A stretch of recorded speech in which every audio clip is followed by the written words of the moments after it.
लाडकीचा बिहारमध्येही डंका। बिहारमध्येही लाडकी ठरली game changer. निवडणुकांचा आर्थिक मदतीचा नवा पॅटर्न सेट। अभी एक साथ इन सभी 75 लाख बहनों के बैंक अकाउंट में 10-10 हजार रुपए भेजे गए। 29 ऑगस्टला एका कार्यक्रमात पंतप्रधान नरेंद्र मोदी यांनी केलेल्या या घोषणेचं 75 दिवसांनी मिळालेलं फलित म्हणजे एनडीएला निवडणुकीत मिळालेलं छप्परफाड यश। महाराष्ट्राप्रमाणेच बिहारमध्येही लाडकी बहीण अखेर गेम चेंजर ठरली। एनडीएनं 243 पैकी 200 जागा पटकावल्या। कमल आणि तीरच्या धुरळ्यात कंदिलाची वाट पार विझून गेली, कारण ऐन निवडणुकीच्या आधी 75 लाख महिलांच्या खात्यावर 10,000 रुपये जमा करण्यात आले आणि या योजनेनं सगळी गणितच फिरून टाकली।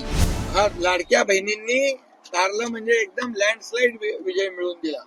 पहिला घोषणा ते लोक द्यायचे की समोसे में जब तक रहेगा आलू तब तक रहेगा लालू, पण आता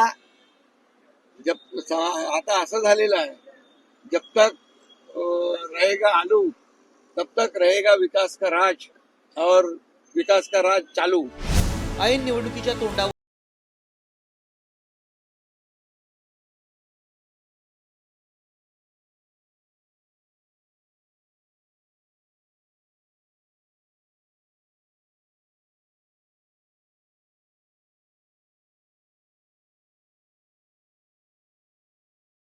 एवढी लोकप्रियता होती तर 10-10 हजार रुपये का घातले त्यांच्या खात्यात?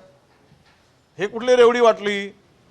आणि याचा सगळा आता पैसे निवडणुकीच्या सरकारी तिजोरीची लूट करून निवडणुकीमध्ये रेवडी वाटून जर निवडणुकांचा निकाल अशा पद्धतीने फिरवला जात असेल, मतदार याद्यामध्ये घोळ करून निवडणूक निकाल फिरवले जात असतील तर 90% निकाल येणारच। महाराष्ट्रातही लाडकी